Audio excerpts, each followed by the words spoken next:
and I got my publishing deal. This is at 17. My first publishing deal was I think, $500,000, you know. Wait. And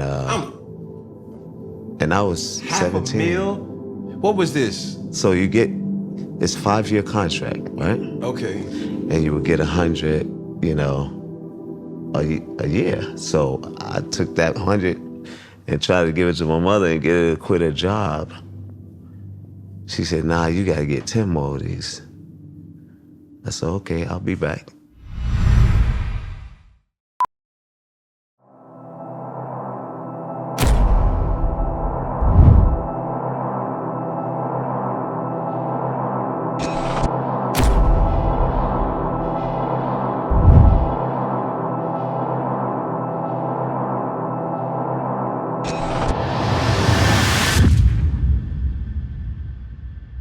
What's good? What's poppin'?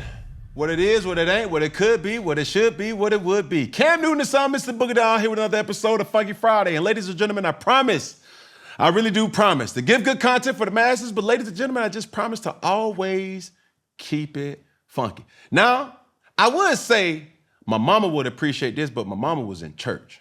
But I'm gonna tell you that my aunties and my uncles, they gonna appreciate this one. Because my next guest, he's the innovator, or one of the innovators of the New Jack Swing, Grammy Award winner, numerous, and I mean numerous, Billboard #1 songs. He has over 1,000, songwriting credits, produced the King of Pop, that's Michael Jackson, The Voice, that's Whitney Houston, the best rapper alive, that's Jay-Z, and countless others. He discovered the genius Pharrell Williams, a son, a brother, a father, and now author. I present to some and introduce to others, the great Teddy Riley. How you been, Ken? How you doing? Wonderful, man. I can't complain. Well, I could go so many different ways, so many different avenues, boulevards, streets, curbs. For you, being in the game for so long, what has been the thing that you kept trying to chase in music? I don't think I've been chasing anything. I've just been kind of guiding and leading, you know, more people to the water, you know, by mentoring and doing different things. That's the drive for me. So I use that analogy because we're in Gen Z now, where many different generations from millennials to baby boomers to what have you, being credited as the creator or creating a sound, New Jack Swing. Would you take responsibility for creating that? Oh yeah, I do. What is that? New Jack Swing is a movement. It wasn't just about the music. It's what you come with that music. So I always say you gotta look like your music. We have created this genre to bring back the look, the gaiters, the boots, you know, and make it cool to put on colors. See, back in the day, we was just basic, black, blue, white suit, you know, the Wall Street look.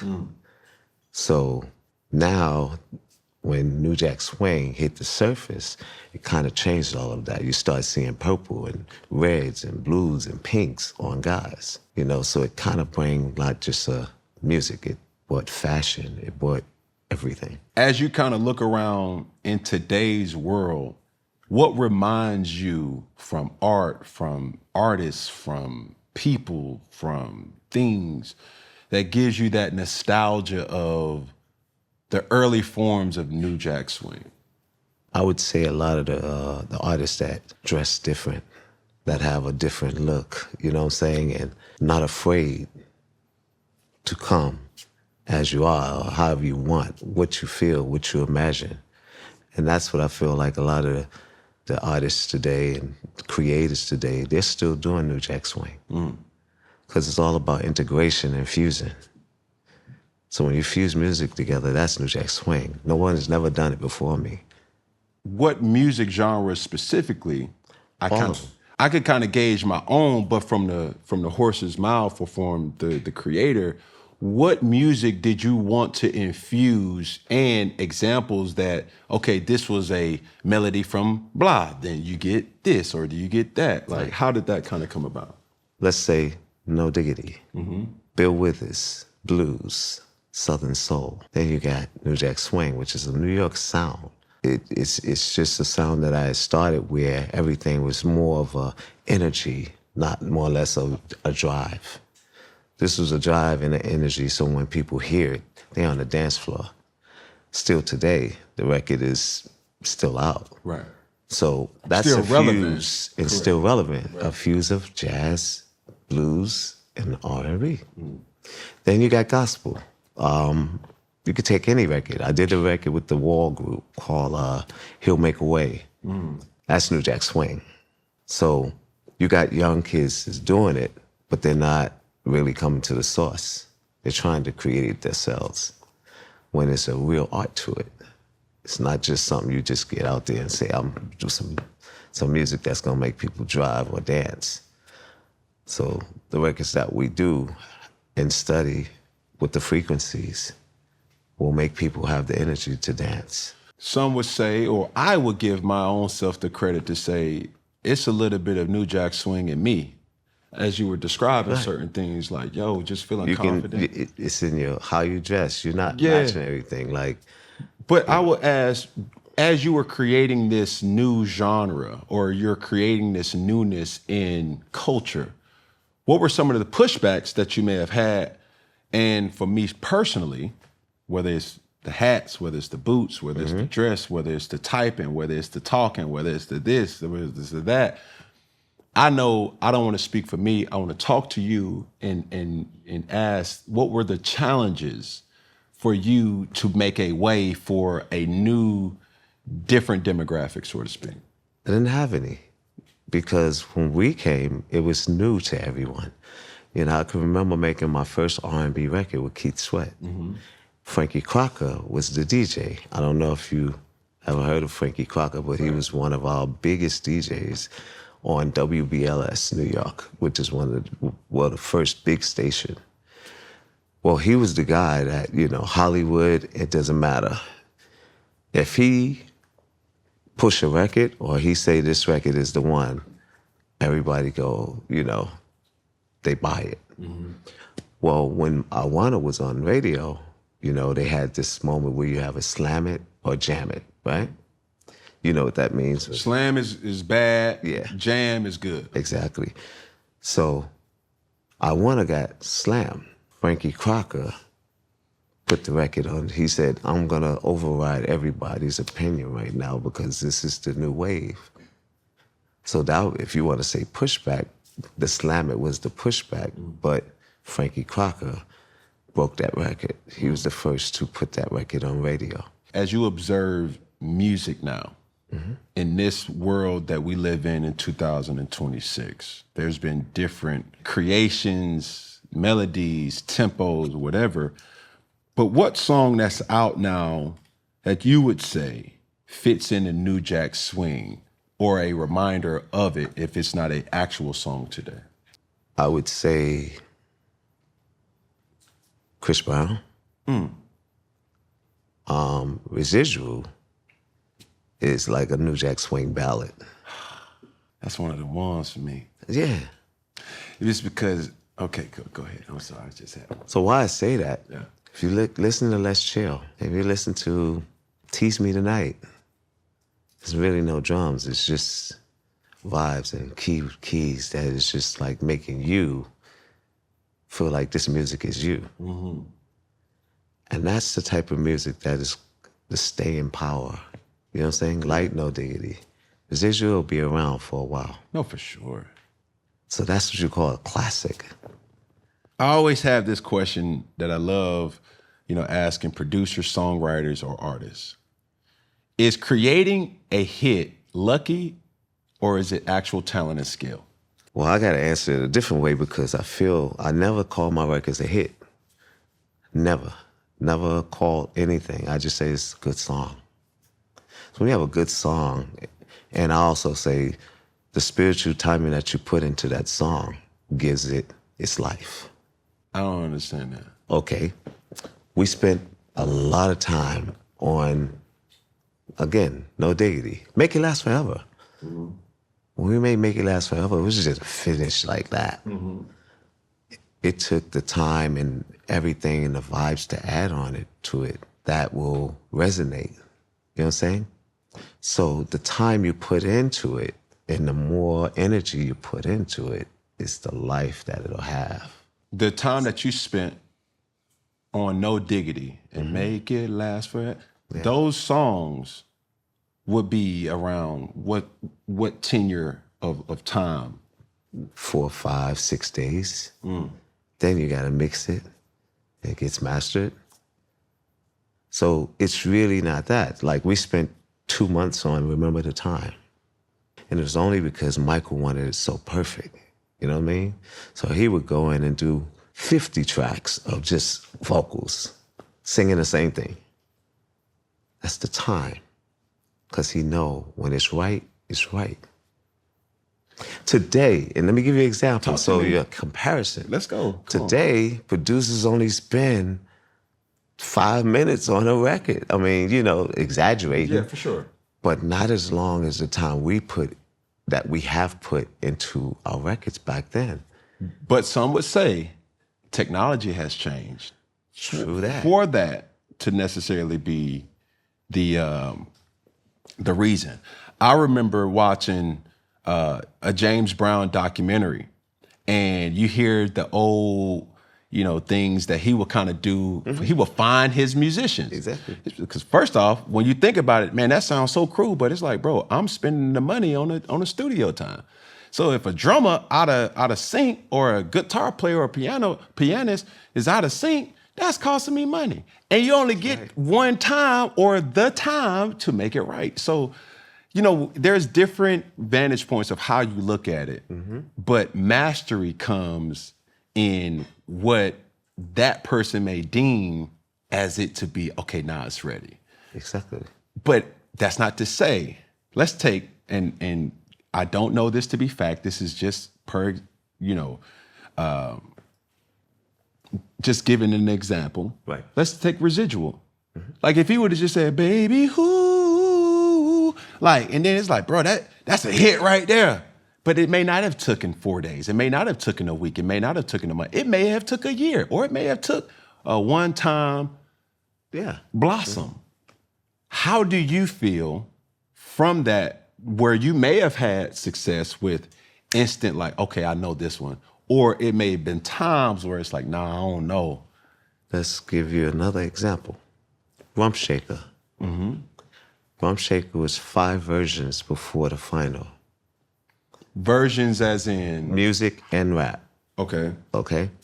I didn't like none of the raps that I did in the beginning, which is why now you hear the one with Pharrell. Okay. Pharrell wrote that for me.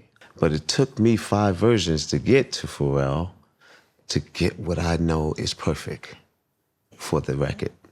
Not perfect in, you know, but for that record. So is there I guess the question that I'm asking, is there a right time? No. Okay.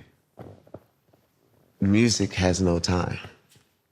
Creativity has no time. I'm talking about for creation, though. Yeah, it could be a day. That's not saying you ain't spent the time on it. I'm saying spiritual time, meaning really putting in the work and getting it where it's supposed to. If it's ready tomorrow. So give me an example of a fast record. A fast that it didn't take a lot for us to realize, okay, we got something. New Jack Swing, the actual track, the song with Rex and Effect.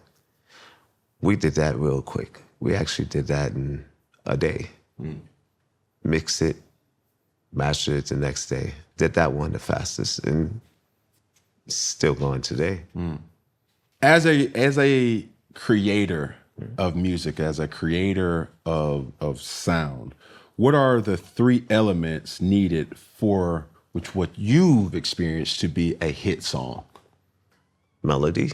Okay. Melody is king. Now words can come as long as it fits the curve of your melody. Music, it could be done either way. Depends on, you could just have an 808 and put some vocals, track of vocals, like take 6 type, and it'll go. You can put just 2 or 3 things and you're done. So sometimes you can overproduce, and that's what I'm saying. Like, it comes with all of that. You may overproduce or you may underproduce. But when do you know it's right? You have to take it further. Kind of overproduce until someone will tell you, or you'll tell yourself, I'm doing too much. You pull some things back, and you find that that's the sweet spot right there. Same way if you're doing anything, you find the sweet spot in what you do in order to enjoy it. So melody is one. Melody is king. Lyrics. Hook must be catchy. Must be catchy. It doesn't have to do the same thing all the time. Man, listen. Just got paid Friday night. It don't matter if you rich, poor.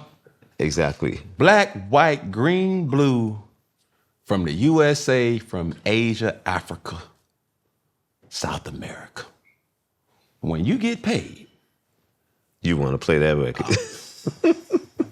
Ain't a lot of people can tell me anything. And it can be Tuesday. You see what I'm saying?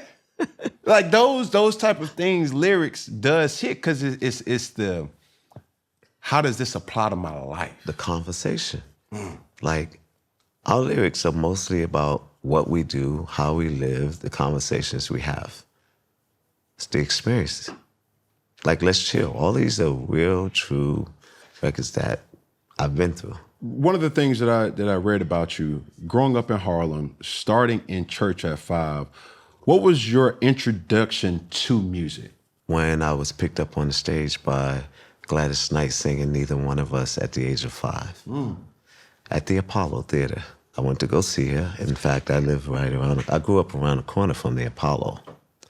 So the backyard of my elementary school, Harry and Tubman, PS 154, is the back stage of the Apollo. Okay. While the kids would play, I would go to that fence to see who's coming in.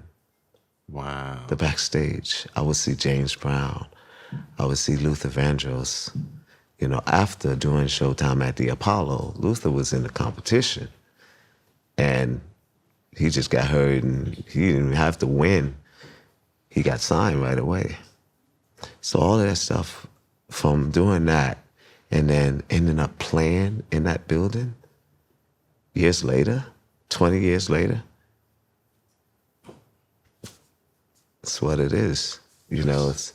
I think what's so interesting, you know, as we talk about music and just this whole dynamic, and we talk about Harlem, like this has been the birthing ground of the Dapper Dans, the Puff Daddies, the Maces, and the list goes on, obviously, you know, yourself.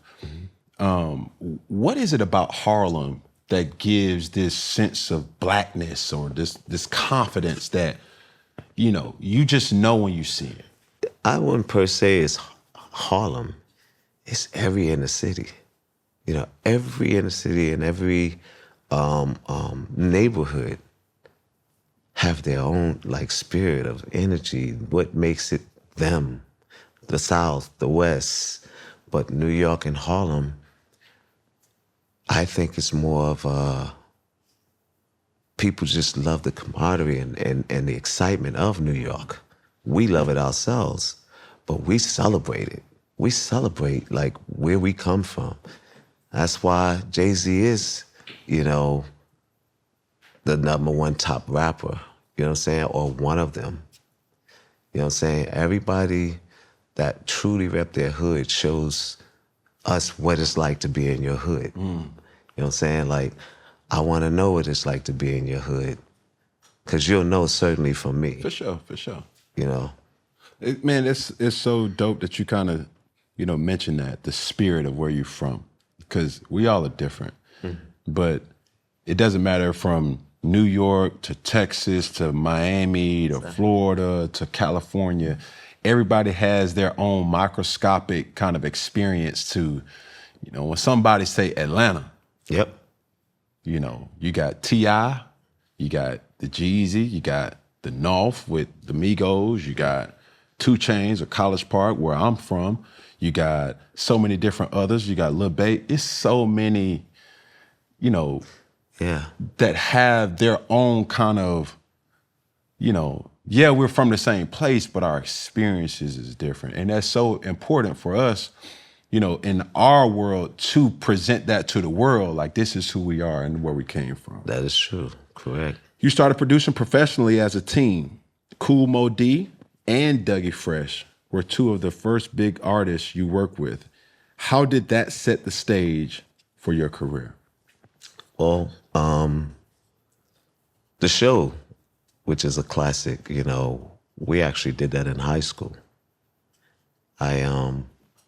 Dougie and I, before working with Dougie, you know, I used to see him when I was in the streets. Mm-hmm. And I used to go to Harlem World. Harlem World is a real club. Harlem Wood? Harlem World. Harlem. Like what Diddy and everybody say. That's where I'm from. Mm-hmm. But I actually spent time in that building. Mm. That building was a club, and it had all of my favorite rappers in that club, including, I don't know if you may know, DJ Hollywood and Furious 5. These are all probably before your time. It was. So those were all the people that, you know, when I was in the streets, I would see. And Dougie and I, we actually met through a mutual friend, LaVeba. And when he introduced us, we didn't even know we went to the same school. Wow. We actually got kicked out of 2 different schools before getting to the last school, Dougie and I. Mm-hmm. So I think he got kicked out first and went to Park West, and West Side High, and then I got kicked out, went to West Side High. Mm. He got kicked out of there, and I got kicked out because we were doing co-op. You know, you work one week, go to school the next week, and I never wanted to work. I wanted to do music, so they kicked me out of there, and we wound up because you wasn't working. Yeah. Or you didn't have a quote unquote job. I wanted to do music. So my mindset was, you know, I'll go to the last school. Let me go ahead and finish and get into my music. Well, kind of went a little different. Actually, when we did the show in high school, we performed it at his graduation because he was a grade higher than me.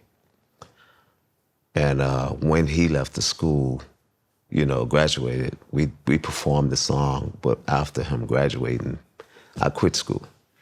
Because when I was working with him, I started working with Kool Moe Dee, and we got a big deal, and I got my publishing deal. This is at 17. My first publishing deal was I think, $500,000, you know. Wait. And I was 17. $500,000? What was this? So it's 5-year contract, right? Okay. And you would get 100, you know, a year. So I took that 100 and tried to give it to my mother and get her to quit her job. She said, nah, you got to get 10 more of these. I said, okay, I'll be back. So my hustling game and learning and knowing street smarts in the music industry, you always make money. You'll always survive. So it was a hustling game, like New York, and me and Dougie doing the show was the beginning of it all. And then came Kool Moe Dee after he was a part of this battle in Harlem World with Busy B. So it was like the mixtape, like this mixtape, if you had that battle, that was the first time like battles just went nuts. Then it went to Kool Moe Dee and LL with Mama Say Knock You Out. I did How You Like Me Now. And it just kept going back and forth. So I was part of battles, you know, battle records. Yeah. And then I had, you know, to have the show as still going. We put it out, 84? 84 what? 1984. Oh. Was the show. So that's my question. I'm so intrigued because my question was about to be, when did you come into your first money?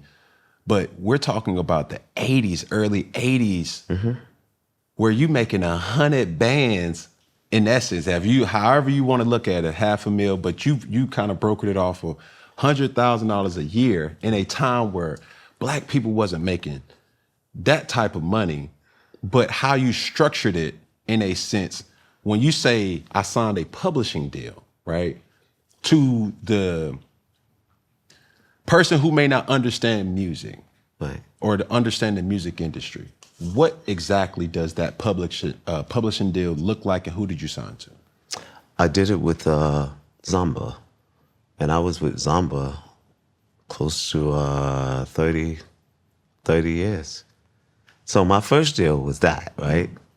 And then when all the hits started coming in, it jumped up so far, you know what I'm saying? Like far. And What's far? Over $5 million. A year, bro. Yeah, that was my second publishing deal, because the first one, it just went out. He just said, let's just make another deal. And it's Clive Calder and Ann Carly, you know. They didn't know who I was when I went, but he loves music so much. But when we used to always go to London to cut the Kumo D records. Okay. And when one day the guys went to go eat some lunch, and I was making How You Like Me Now on the drum machine, just banging out, and I seen this shadow behind, and it was the CEO of Jive Records, Zamba. So he's sitting back there just, and he's just back there going, and then he came in the room, and he didn't know who I was, and he said, you know, he called me LaVeba, because LaVeba was the one who makes all the deals and everything. He was like the leader of, you know, making our deals where we getting treated fair and we getting big dollars. So LaVeba, he called me LaVeba because he thought LaVeba was the one who was making the beats. And I said, no, my name is Teddy. He said, Teddy who? I said, Teddy Riley. He said, Teddy Riley? I said, yeah. He said, so you make the beats? I said, yeah, I do. I make the beats.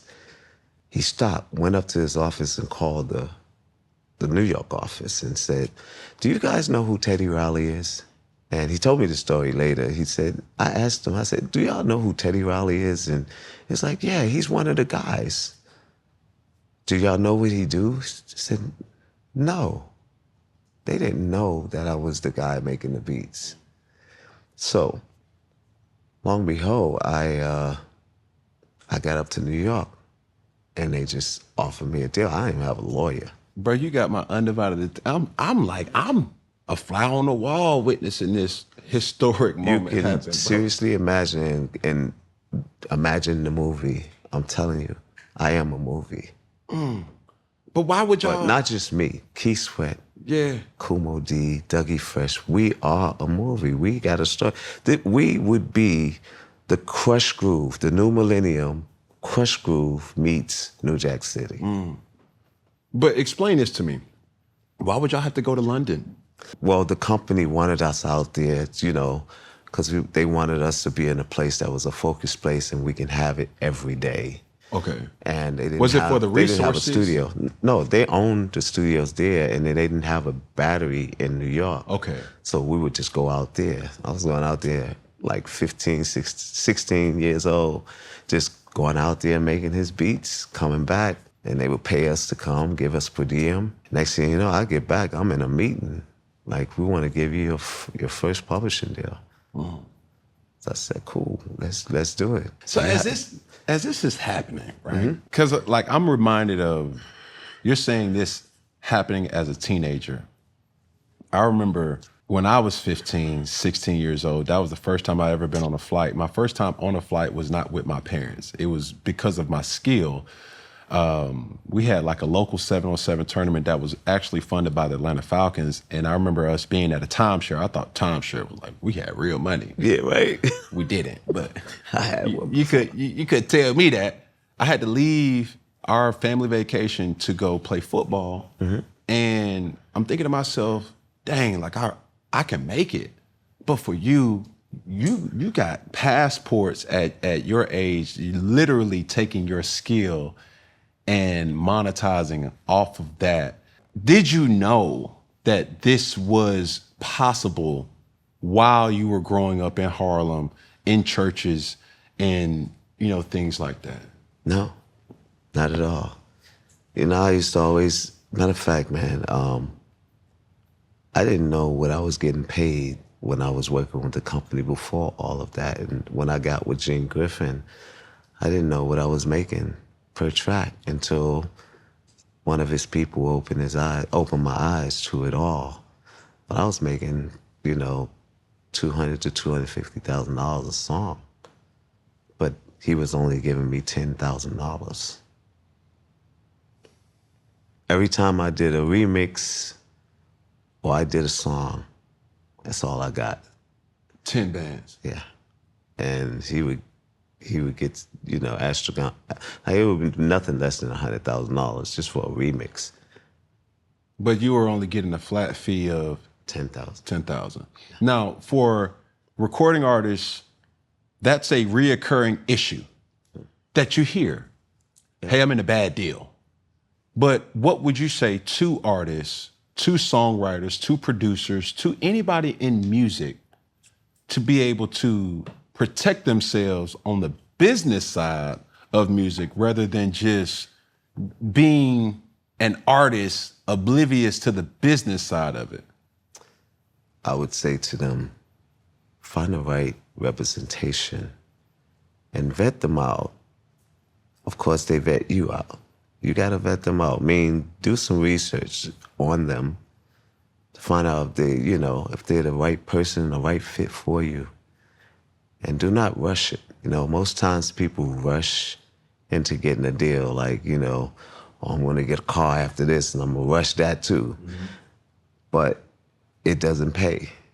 You got to start now when you're doing business, especially at young age, and some of these kids are really young, is they don't have the right representation or someone that they can truly trust.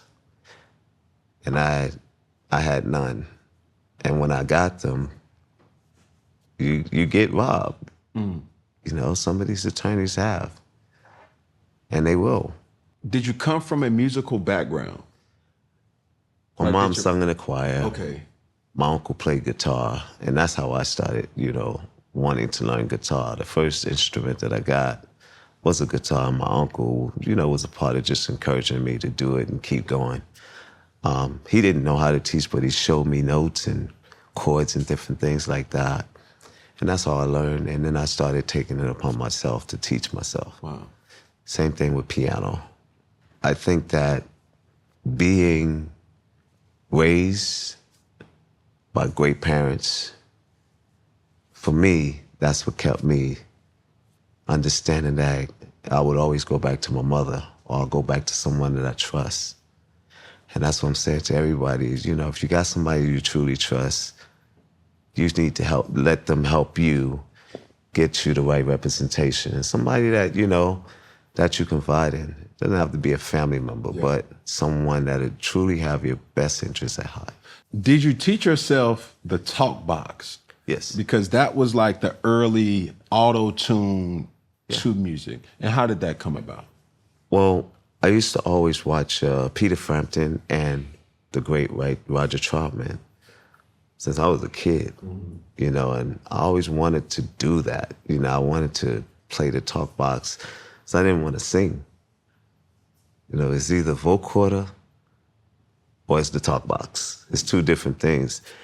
And I wound up singing anyway, But, I do it as an entertainer.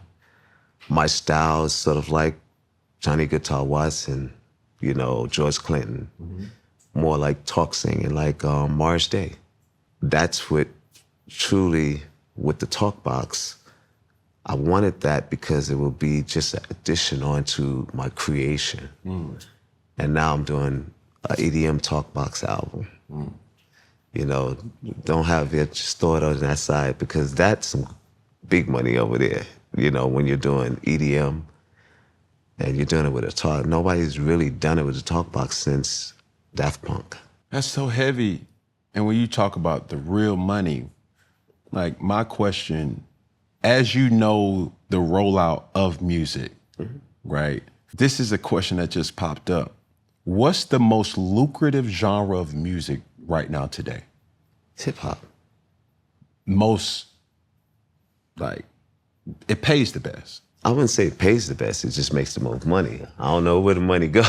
You know what I mean? But explain that, because I think people need to understand, because that's surprising to me, because when you hear, we've had phases of hip hop when there was a time where hip hop's dead, and then all of a sudden it's too, aggressive. But for you to say it's the most lucrative, explain.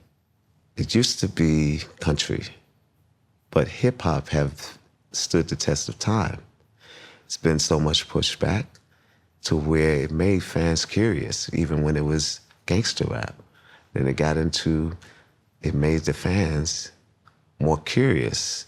There's no other genre that fans are really curious about, because rap, hip hop is telling stories, and it's telling people's stories or giving you something that is not real.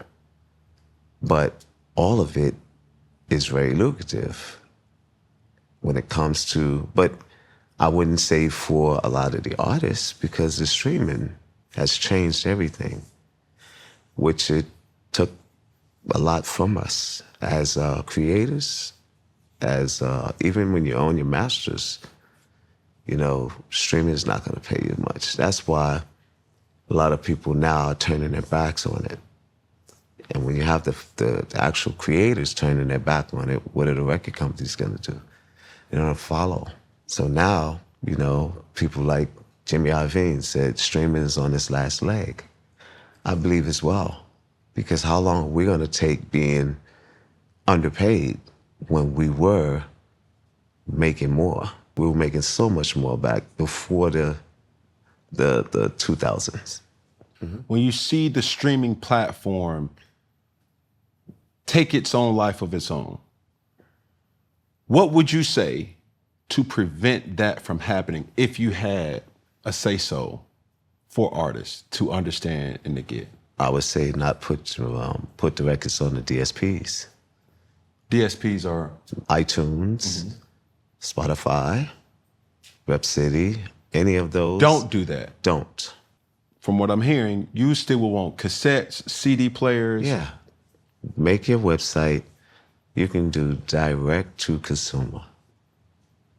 They can go right there. You can just get a commerce or a sort of partner that will help you stream your sales straight to you. But how would that be accessible to the person who may say, man, I don't know who Teddy Riley is. Let me go back to number one, and I've seen this personally with prepping for this. There's a songwriters playlist. There's a producers playlist. That's right. If I did not have that, where an iTunes, a Spotify, to kind of gauge or assist me to know, dang, he was a part of this. How he wrote that? But instead of going to, because I'm a person who has a vinyl player. I think that's something that I genuinely love to do, from vintage clothing with thrift stores to going to buy actual vinyl. You don't necessarily know, and I found myself at a vinyl store seeing certain artists and going to a streaming platform to say, oh, okay, like I want that. Like that's a collector's item for me. How would it be accessible for a normal fan to get put on or re-put on to, let's say, your music or your catalog? I do a lot to keep my catalog relevant, meaning performing it. We do a lot of licensing of the catalog, and pretty much about to do New Jack Swing Symphony Orchestra, Volume 1, Volume 2, Volume 3, and if we go on to 4. This is the way we can actually give our catalog, our creativity more legs. Is re-release them. repackage them, and do a greatest hits. You have new songs, and then you put the classics on there. So it's ways to do it. And then now it's not a lot. Since the business have changed, it's not a lot to actually buy spots to do your own, infomercial, making of. A lot of people just not have tapped into it because the distraction of IG and all of these, and then you have everybody's so easy with Spotify and you could do that for the playlist, but I wouldn't sell it there. So my question is this, and this is me playing devil's advocate, right? So many times on social media platforms, let's take Snapchat, let's take Instagram, let's take Facebook, let's take TikTok, whatever. To make a video more impactful, it is centered around a song, right? You don't think that if we went your way with just having, what did you label it? DSPs, right? That how would you now get compensated if I were to say, yo, I want to produce a feel-good Friday vibe on Instagram with using your song? How would you get compensated for it? So you can actually stop that now. And you can stop it through Instagram. You can stop it through Facebook. Pretty much you have to contact and put them on notice that you now own your catalog, and this record, you have to get permission to play this. Mm-hmm. Still devil's advocate. You wouldn't want a fan to play your music because of the exposure that will come from it. Mm-hmm. Or how will a fan kind of have that kind of interaction? You see what I'm saying? It's right. Like, yo, I like that song. You know what I'm saying? Amongst other songs, but you're not allowing that to happen because the compensation isn't there. No, it would be allowed. They just would have to, if they're getting paid from it, shouldn't we get paid from it as well? Facts. Yeah. So that's the only way that, it would be, they can't use it. Because any other way, some people used to say, I'm using this original record, and they can grab it from, I guess, what's it called? You could grab it from the archives of all of the records that have been posted on it, and you can use it. Because that now have been connected with the labels and were able to actually, collect from it. Yeah. So I want the viewer to hear this. Michael Jackson, Whitney Houston, Bobby Brown, SWV, which is short for Sisters with Voices, Janet Jackson, Jay-Z, Foxy Brown, Mary J. Blige, Snoop Dogg, Lady Gaga, Keith Sweat, Heavy D, Maya, Joe, and the list goes on. What's the common denominator to the greatness in the artists that you've worked with before? The common denominator. And those are all artists that you've worked with for the viewer to understand. The production. And why I say the production is that's where we all come together. Arranging and finding the right thing that fits the actual artist. So it would be the production. It would be, the start of the creation where we all come together.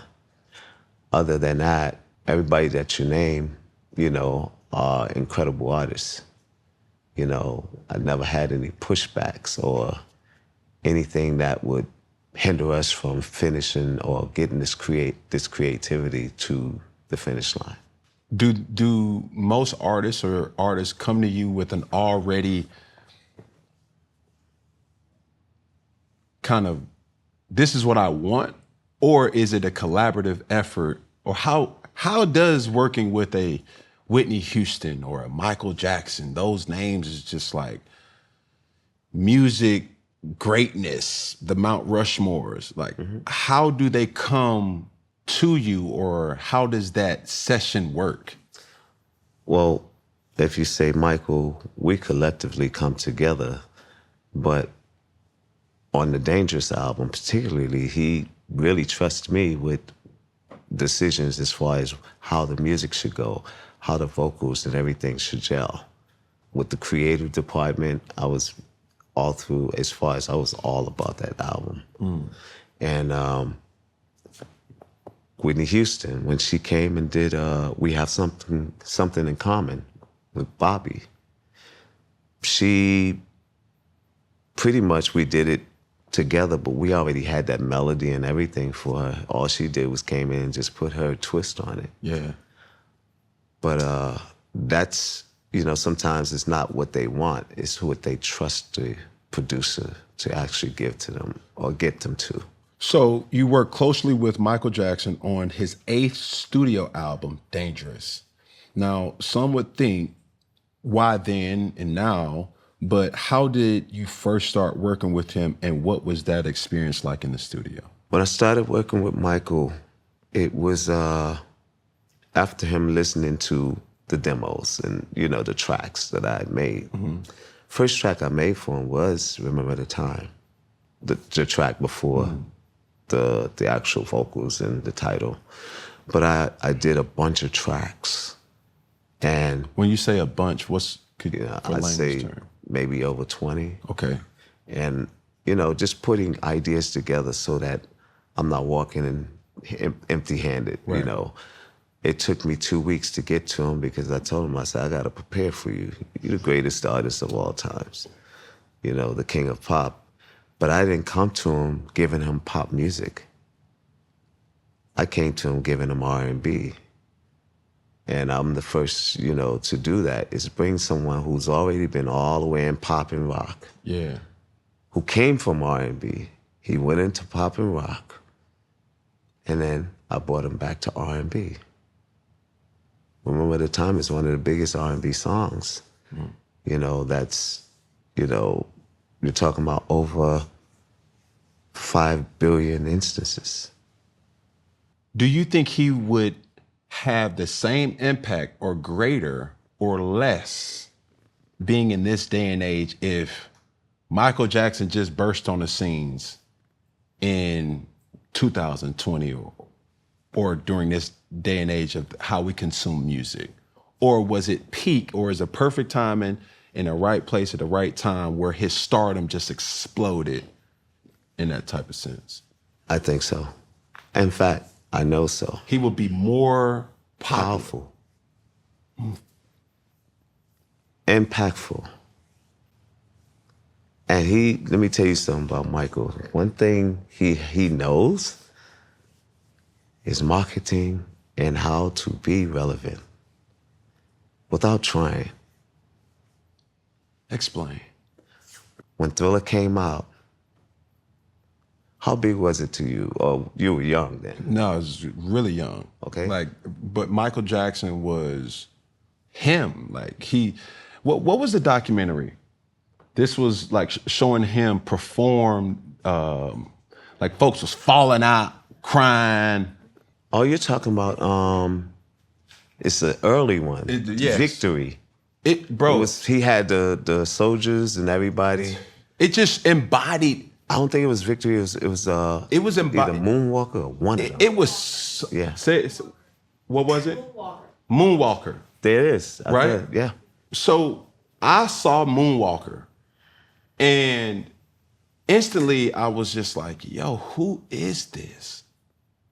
Because the way people responded to him as a person and as a superstar was something that I just couldn't grasp, not just at my age, but just as a human. It's like, why are people crying? They were falling out. And they sheer still just would today. You know why I say that? Look at this movie that's coming. The movie that's coming is already looking like it's gonna be about 2-3 billion people to go see that. A brother is not here, still relevant, and his music is relevant, and his films. That tells you right there, he could still do it. Just imagine if he was here, it would probably be double or triple times. But explain to me, a fan of just what he stood for, his music that he created along with, others. What was it like about Michael Jackson that made him the greatest artist to ever live? His messages. His messages to us. See, a lot of people knew his messages was telling us something. So it's not just the message, it's the impact with the message. Mm-hmm. He had impact. He had spirit. He had people who truly followed him. Like he's a god. Mm. And right now, they're following him. Like you said, his biopic is coming out next month. Mm-hmm. It's expected to be the biggest biopic of all time. His nephew, Jafar, is playing him. Yeah. That's Jermaine's son, his brother. From what you know of Michael and your friendship, what do you hope the movie entail? Oh, it's going to tell the truth. It's going to tell you exactly who Michael is. I think this is just the first part. I think they're going to come with, they have to get through Dangerous and Invincible if they haven't on this one. Mm-hmm. I haven't seen it yet. I'm supposed to go to the premiere, but I think it's going to do very well because of his following was off the charts. Do you know if you're going to be portrayed in it? No, I'm not. I got word that this is only up right before Dangerous. Okay. Yeah. So as you see people that you've worked with now, like they're telling a story, mm-hmm. right, of the person that you knew. I only can imagine what would be disheartening for me to have a depiction of a person that may be displayed, may not be displayed that time. Well, why did they, talk about this, or why did they talk about that? Like, do you have any type of excitement as you get prepared to watch it? I do, because, most of the things I know, but I'm excited to see Jafar, his nephew, who has his, his voice. He truly has Michael's texture. Yeah. As a vocalist. And he's a bad boy, I just think that this here really brought him out of his shell because he was very shy too, like Michael. And I think he followed the formula. Was, Michael always say, and kind of taught me as well, he would always say, if you're trying to go out there shy, you're not going to make it. Mm. He said, don't be yourself. Be your idols. Wow. And you'll find yourself showing off for you. Because you're an audience. For sure. Yeah. I hear a lot, but was Michael Jackson truly the perfectionist as people described him to be? Yes, indeed. Going to work with Michael Jackson is like going to college because he's such a perfectionist. He will definitely send you back to the drawing board if something is not right. We've been sent back to the drawing board. That's why it took 2 months to do Remember the Time. It was only because he was looking for the sound that I brought to him, and we couldn't get that sound nowhere other than he sent us back to Virginia. He said, can you go home and mix this song? I said, yeah, we'll do that. He said, and he always has this briefcase full of all of the demos. And he would pull out a demo on you quick. He'd be like, this ain't touching this. You know how he said, this is not touching this, Theodore. I'm like, I said, okay, what do you want us to do? He said, okay, I need y'all to go get it. Just go get it. If you have to go back to Virginia, go, but you come back, okay? Because there was a point when we were shooting, we were doing vocals for Remember the Time. We finished the first verse. Mm-hmm. And when we finished the first verse, this guy left the building, got on a private plane to Switzerland to view his new mall and stores in the mall. And he called us from the plane. He called us. He said, Theodore, how's it going? I was like, how's it going? You just left the room. You gonna come back and sing? He said, I'm sorry. I'm like, what do you mean? He said, I'm on a plane. I have to go to Switzerland to view the stores. You know, we have a new mall out there. I said, Michael, why didn't you tell me? Like, and I was like, I miss my family. He said, no, don't leave. What? You can't leave. Where were you? Like, I was at the studio. Yeah, where's the studio? In L.A. Wow. Larrabee Studios. So I'm sitting there, we up, and his vocal coach and the engineers, me and Bruce Sudine, we just sitting there like, yeah, he's coming back. Yeah, we're gonna finish this song today. It's like, he left for Switzerland. So would it be safe to say Michael Jackson is probably the toughest person you've worked with? In Of course. Respect. Of course, no question. But not tough as in, you know. I don't want the derogatory of tough. Yeah. It's just the perfectionist. It's just, of yeah, life. that's the toughness right there. Yeah. Yeah.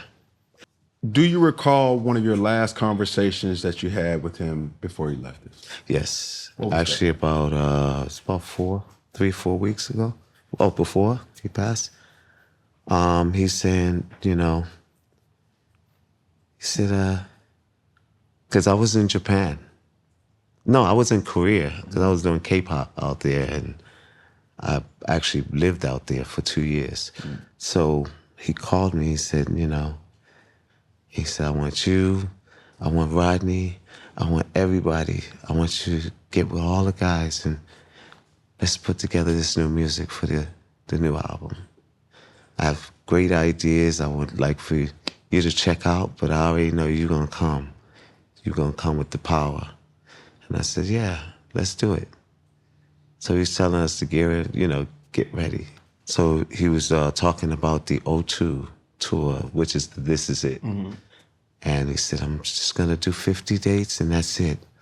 I'm gonna stop for a while. And he was really talking about getting to love himself. Because everything he's done was just, you know, for his career. He never really sat down and loved himself, you know, like get with himself and just do something for himself. Wow. He always did for everybody. One of the interesting things about, you know, you guys' relationship, I have your book here.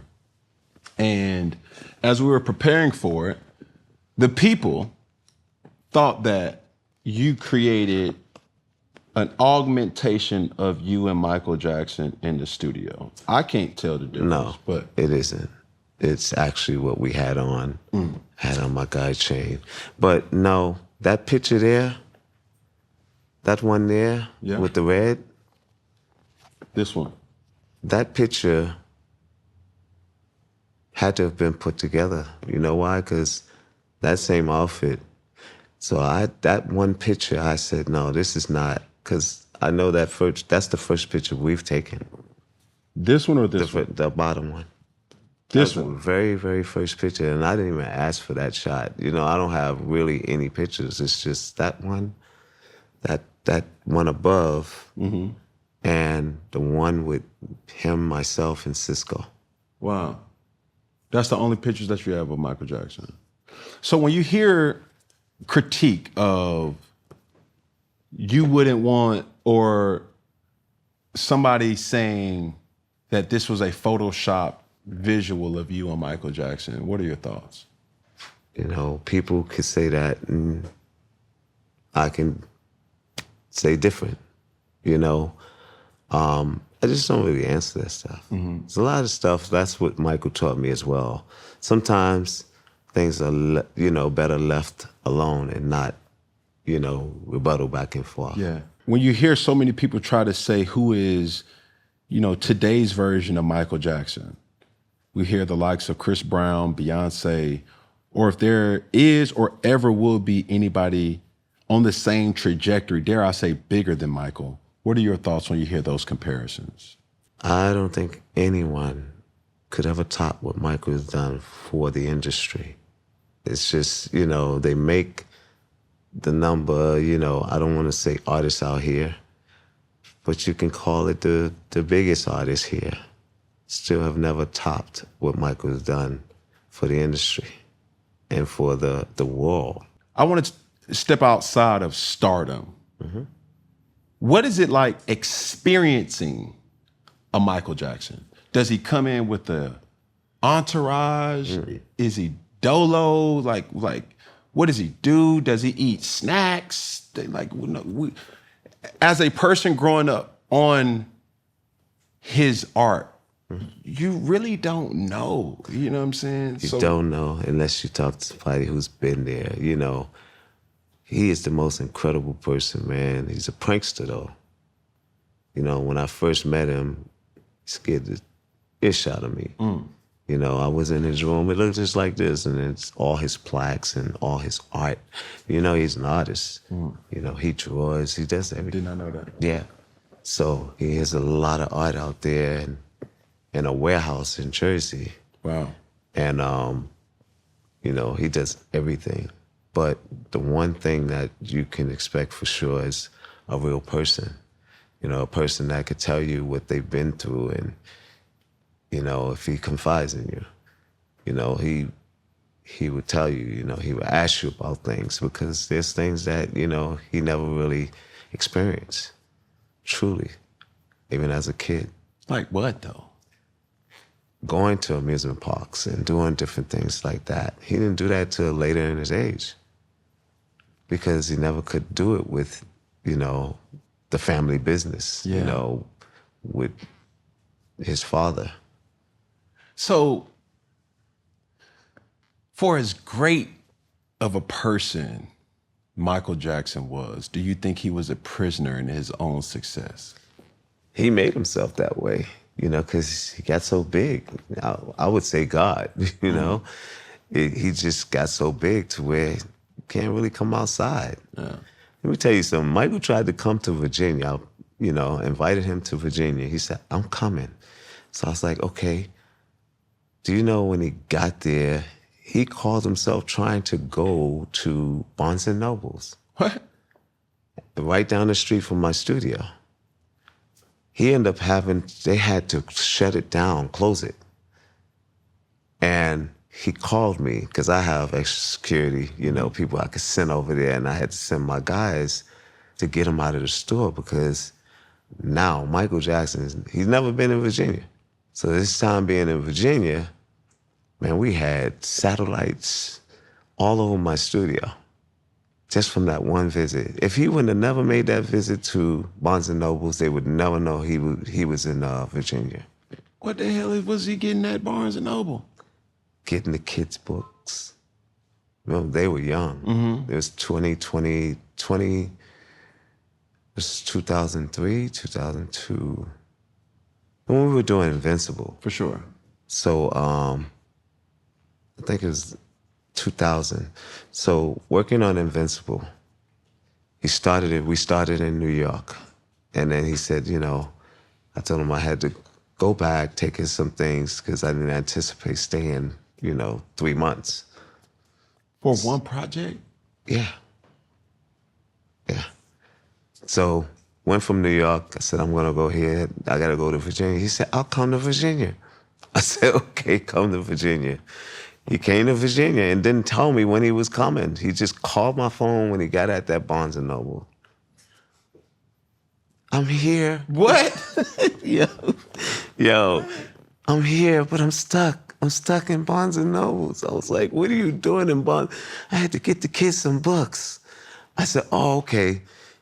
And then he asked me about my bus, because I had a tour bus parked in my, you know, in my driveway, in my parking lot.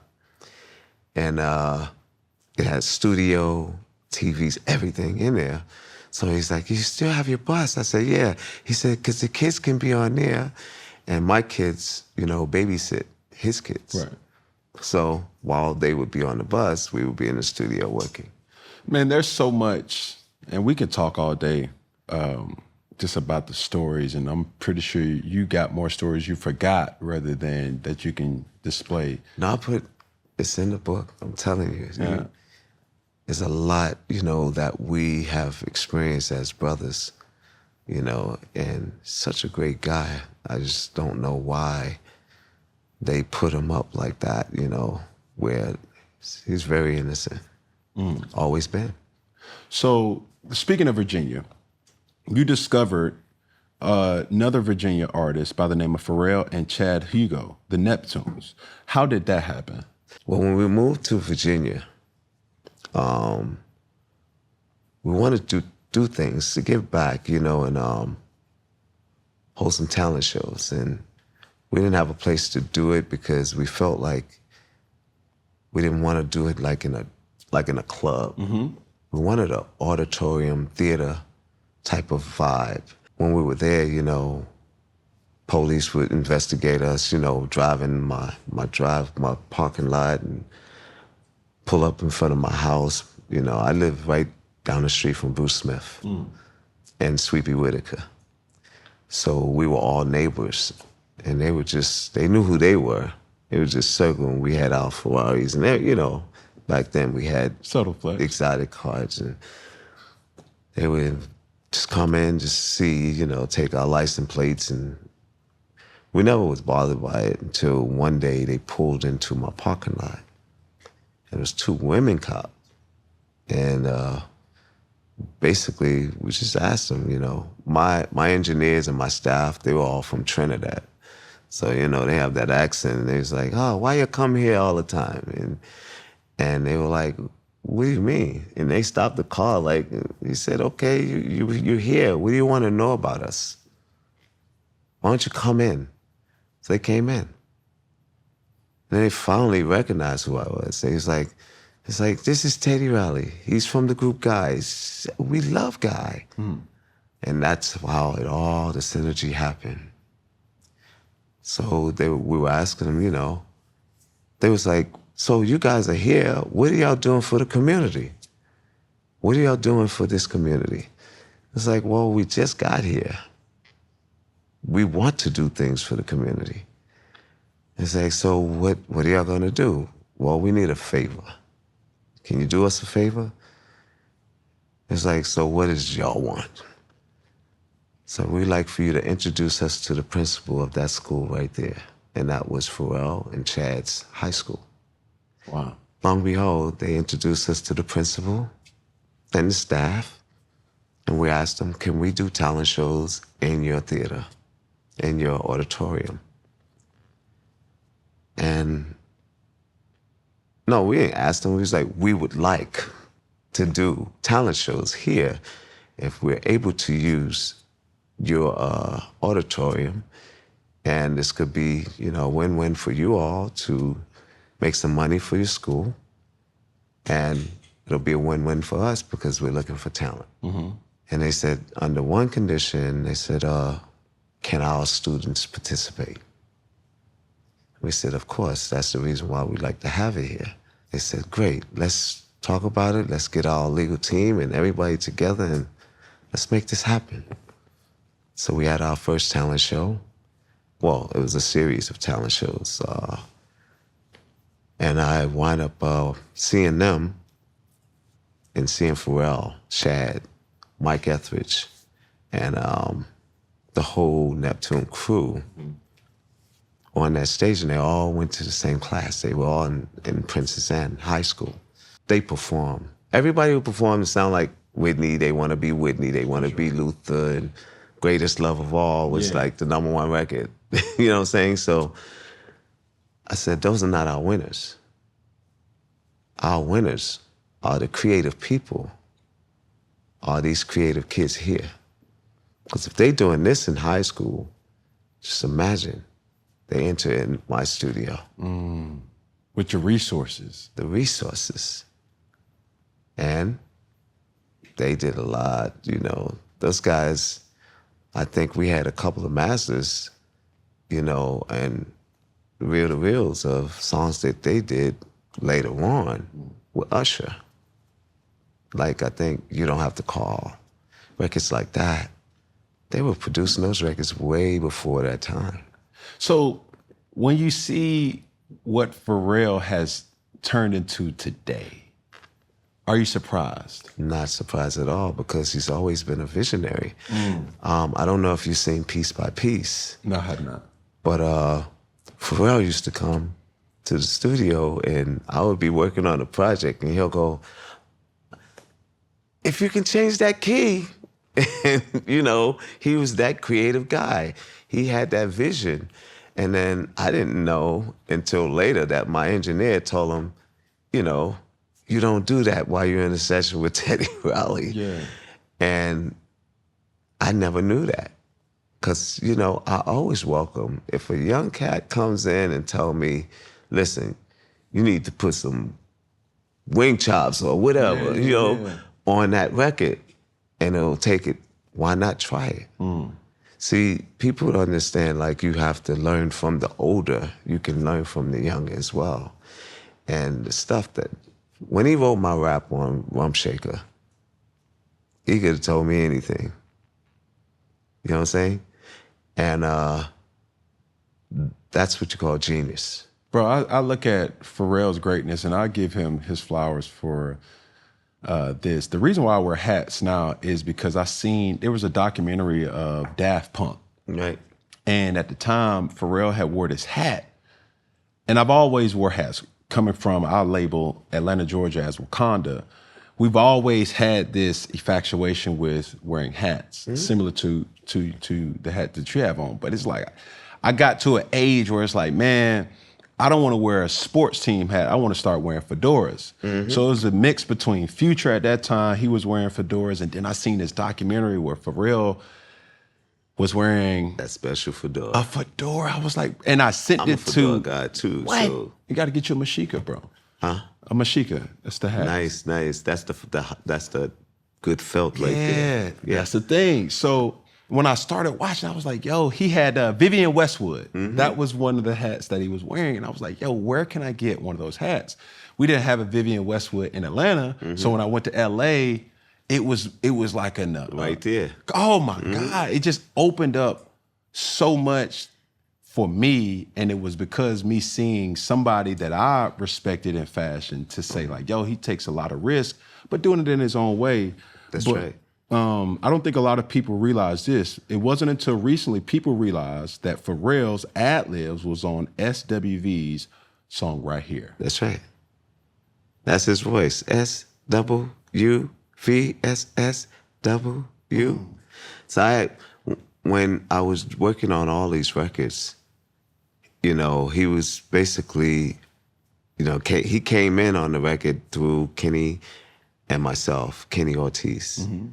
And pretty much just did that, you know. And that was his vision of doing it, you know, what should be on there. Because, you know, I basically had the track, you know, and most of the track done. Along with All Star. All Star, I have to give him credit as well because he started it. You know, all I did was kind of line everything up and put my twist on it. And, but, you know, I don't take all the credit, you know, for that. It was definitely a collective thing because the visionary for that particular one was Kenny Ortiz, you know, and the girls as well. So my thing coming in, I was the one who got the sample cleared through Michael because of our relationship.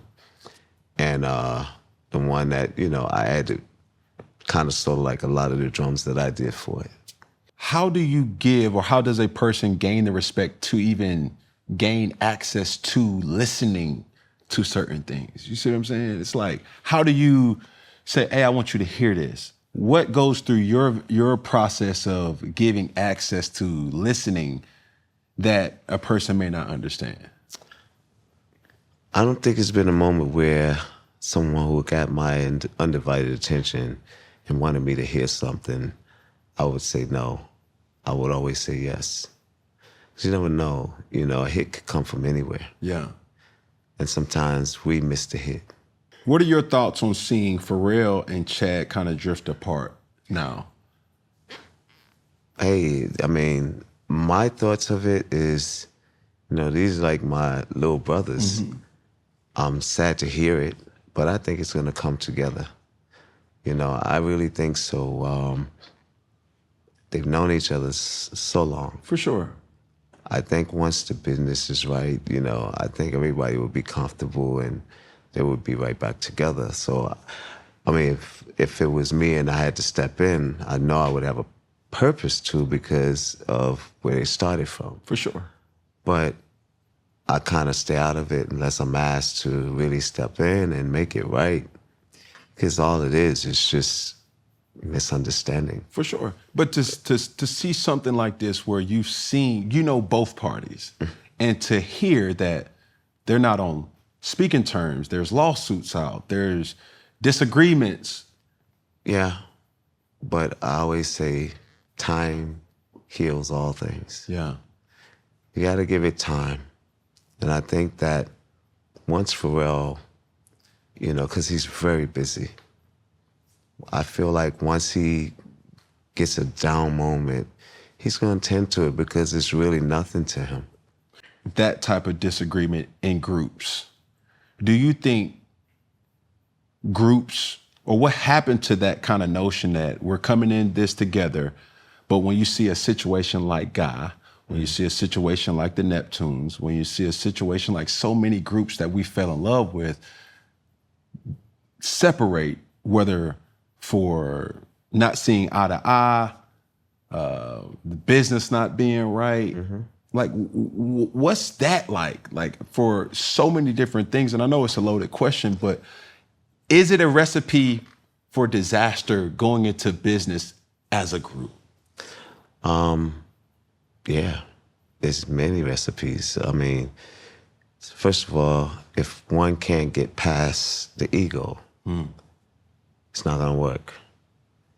They can't get past the ego and do this as a group and be in it for the group, like your team. You know, I'm a team player. So if a decision is against me or what I think should happen, and it's the group, I've always agreed with what the group wants to do. Even though it was two brothers against one, I still agreed on what they wanted to do because sometimes they would be against each other. So I'm like, okay, I know I'm getting a fair shake because there'll be somebody that's agreeing with me. Yeah. Or, you know, Aaron would agree with me. And pretty much we're the focal point, you know, we're the vocal point of the Guy project. So I use Guy, I use Blackstreet, I use Destiny Child, I use the Migos, I use so many different examples that when we initially came to know about certain talents, it inevitably led to the group kind of separating and going, or individuals going on their own kind of path or journey. How do you refrain from that happening? Or do you say, hey, it's going to happen regardless? If we go in a group where we start together, but Teddy, you got your own ambition. Respectfully, I have my own ambition. At what time is it right or wrong for fans of the art to kind of, you know, digest it? You know, it could be at any time, at any moment. It really depends on what's going on internally with that artist or the group. And most times I could tell you this, you either have to be finance or ego.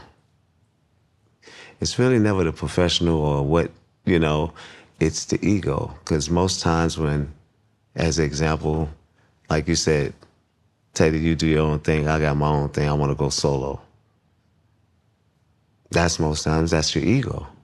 Because it's about you. More or less than that, he brought me into the game. And, you know, I should at least give him 2 years or 3 years or give him 2 albums or whatever. Your contract is not finished. You're supposed to give me 4 or 5 albums. But I didn't get 4 or 5 albums. On the second album, you said you want to go solo. So, and I'll allow you to. See, it's the understanding. If you got an understanding or you're understanding person, to not have any headaches, because if you don't let the person go, you're gonna get a headache. So for understanding purposes for me, you're talking in specific to what situation? It's either ego or financials. Correct.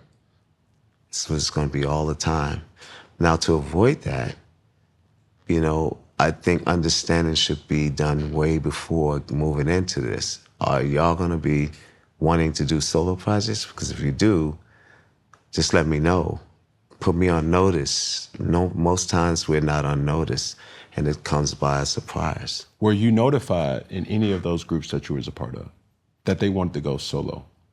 Yeah. Or did they know? Like on the Blackstreet side. Cool. On the guy side, when I'm the one that left the group, and the reason why I left the group because I suffered a tragic moment with losing my best friend. And you'll read it in the book. It was a guy in the audition. There was a beef with the backline and the text and everyone. That kind of went into the group. Went into it looking like we were the problem when we wasn't. It wasn't with the principals. I think at some point of the confusion, Mike Bivens, wanted to talk to me about, I guess the lineup and who goes on first and different things like that. But there was a lot of confusion in the background that causes this whole thing to happen where my best friend got killed on the tour. We started out in, this was Greenville. Yeah, we started out in Greenville. And we ended up in Pittsburgh where he got shot, and no one really, took it to mind. I felt like I was just out there losing the best friend and nobody lost anything, including Gene Griffin, Kind of felt like at some point it was set up, Wow. But when it happened, I just said, you know what, I have to leave this. And at the same time, I was about to work with Michael. But do you, and I say this with all respect, what gives you the thought that he was set up? No, not he was set up. Okay. The whole, I guess, situation was set up to happen the next day where my guys, he gave them an order to go to the venue and, and basically fight, do whatever to the auditions crew. And then it's a picture where you see through the glass Gene Griffin and Al Heyman sitting having, I guess, lunch. Mm-hmm. I guess trying to iron out what's gonna happen as far as the whole conflict and all of that stuff. Right. Meanwhile, I was told, allegedly, that Gene Griffin made an order that the guys go over and do what they had to do to them while he's at the table talking to... When you say order, it's a hit. Yeah. So not I wouldn't say a hit, but it's not a hit because it's not someone going to shoot. Correct. They started out swinging microphone stands and all of that stuff. Okay.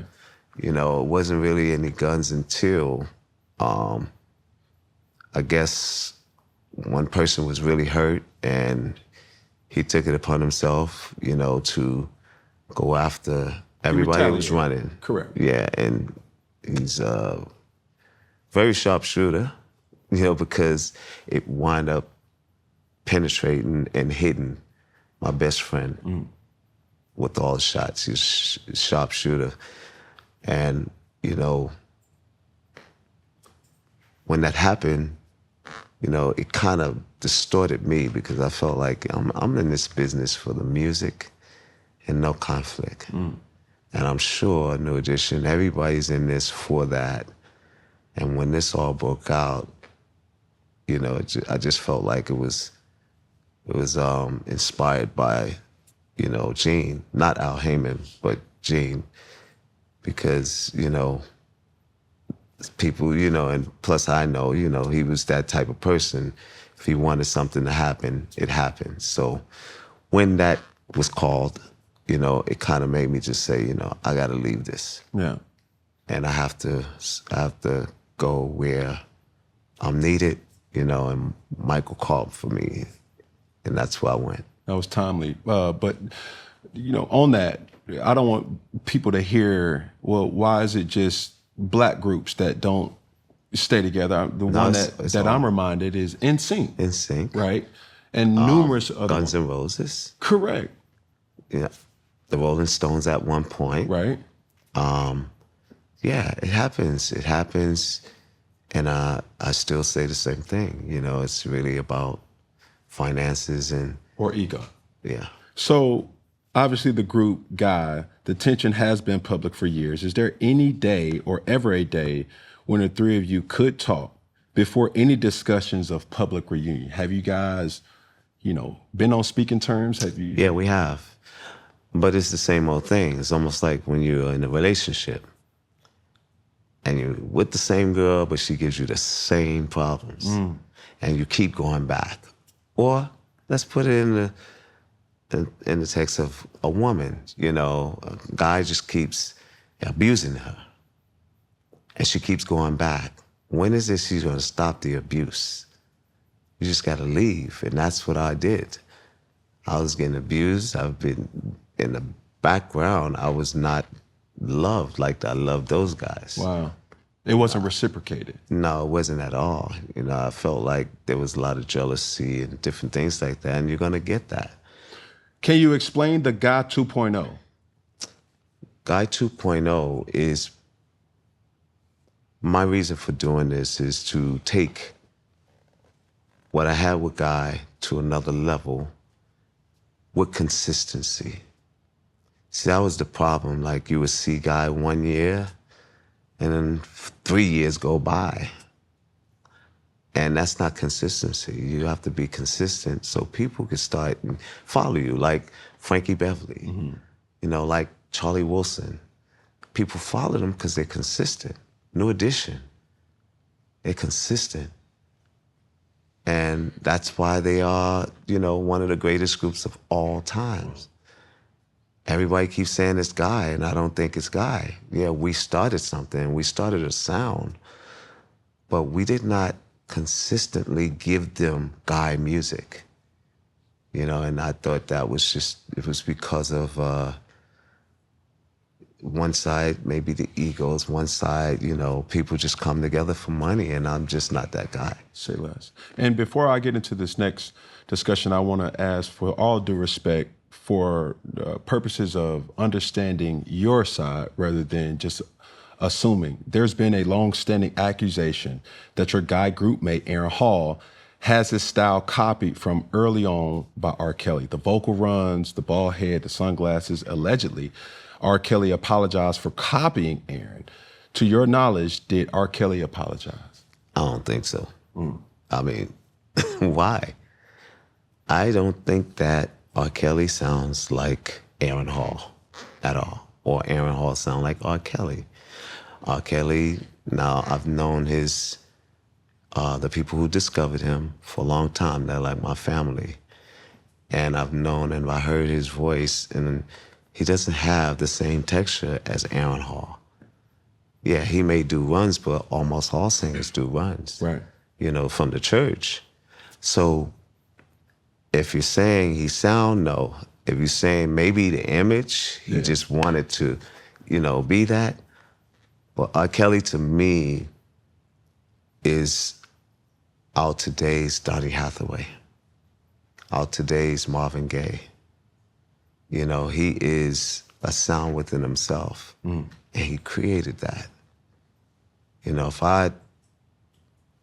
I think any bit that he sounded like Aaron, you don't think I would be working with him? Yeah. I would. Now, a few weeks ago, you got a lot of backlash when you talked about the possibility of you working with R. Kelly. We know he's incarcerated after being found guilty on sex charges. Do you want to clarify anything in regards to those statements? Yeah. with the R. Kelly project, all I did was posted the song. We haven't talked about working together. And of course, a lot of people have assumed that I'm working with him when I posted that. But that's not the case. R. Kelly is my friend. You know what I'm saying? Contrary to what is going on, what is being said out there. You know, musician to musician, music to music, creator to creator. You know, we're cut from the same cloth. Yeah. We've been robbed by managers. We've been pretty much raped by the industry, you know? And I survived it, you know, and I think he did too. But because of whatever is going on in his life on his personal side, I'm far from that, and I don't have anything to do with that. I just love him as a musician, as a great singer. Yeah. Now, how do you compartmentalize that? Because being in the game for 40 plus years and working with tremendous, you know, different talents, and dare I say, it's only a matter of time until somebody, it happens, when I mean happens, some type of public scrutiny. When you think about the R. Kellys, when you think about Michael Jackson, respectfully, there was a time where being a person that you may have known, you may not have seen. And when you are aware of what has happened, how do you choose a side? How do you stand your ground with having your own relationship with that specific person? Well, I stand my ground when it comes to liking him as a musician and as a producer. But the person I don't put into the equation Right. of me loving the music. If we're not actually working together, I just think he's an incredible guy. And, you know, from the time before he even entered into the music industry, he's been dealt with. You know, he had a lot of bad experiences, and, you know, we know those things. But it doesn't excuse him, you know, from whatever has been done or he's been accused of. Right. Only person that knows the real or knows what's going on is the man, God. Right. You know what I'm saying? We could be accused of things that we may not have even done. You know what I'm saying? And it was only because maybe somebody who had it out for him put him in that predicament. And I just truly feel like that doesn't stop us from communicating as friends. Right. You know what I'm saying? So I'll ask this, with all due respect. Do you see or understand why people are upset or have been upset with just R. Kelly and his songs or the creation that he's had? Yes. Okay. I do. And, you know, I understand their views about it. And I understand it from a father perspective as well. For sure. You know what I'm saying? So when it comes to that, it was just about me loving the music, you know, and my communication with him has been a few times. And, you know everybody says, and I say this as well, we all have been forgiven for anything that we've done or have been accused of. And there are many who have been.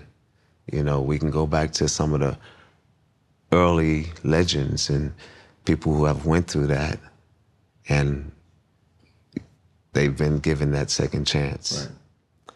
So maybe that will happen for him. And, you know, I pray that he, you know, find God, find just a different spirit and way of thinking of things if he's given that second chance. Because most time people get that second chance and they go right back.